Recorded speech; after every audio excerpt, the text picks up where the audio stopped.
And as I said a moment ago, we're starting a 7-part series that falls under the umbrella theme of being the flow of God's great good. Each of those words is important. The word being as contrasted to doing. We're not talking just about doing, we're talking about embodiment.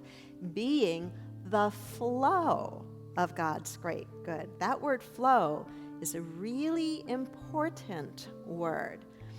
We contrast that sometimes with the idea of struggle, right, or resistance. I came across a statement the other day that just made me chuckle, and it was simply this: if struggling were the way to get there, we'd all be there by now. One of my favorite statements of Jesus is the statement he made when he said, "I came that you should have life and have it abundantly." To have life abundant is more than just stuff. It can certainly include the things that we would like and certainly the things that we need. But to have life abundantly hits on all levels of our being.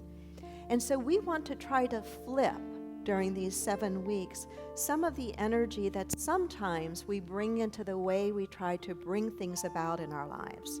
I know that I fall prey to and am guilty of resisting sometimes and struggling and grasping and trying to force and make things happen. And I know that that is not the most joyful way to be and the most beautiful and meaningful way to be.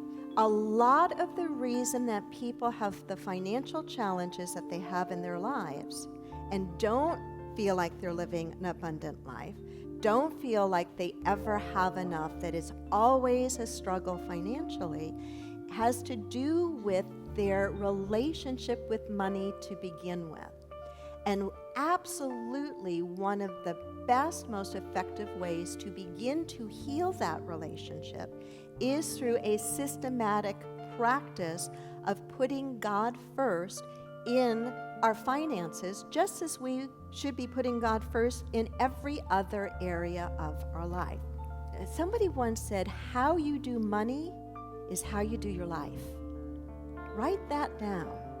And I just invite you to take that in over this next week and really examine that. How I do money is how I do my life.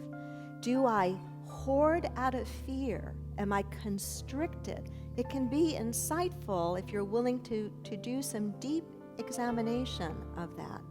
But it goes to our belief in lack and our fear, our feeling of scarcity.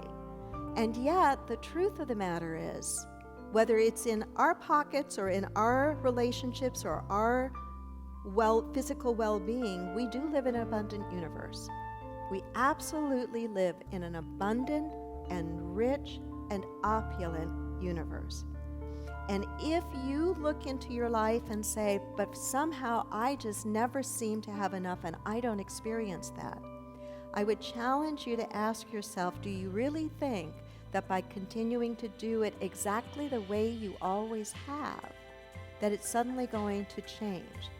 Okay, so I live in an abundant universe. So Jesus and others have said things like, I have come that you should have life and have it abundantly. How come that's not so for me?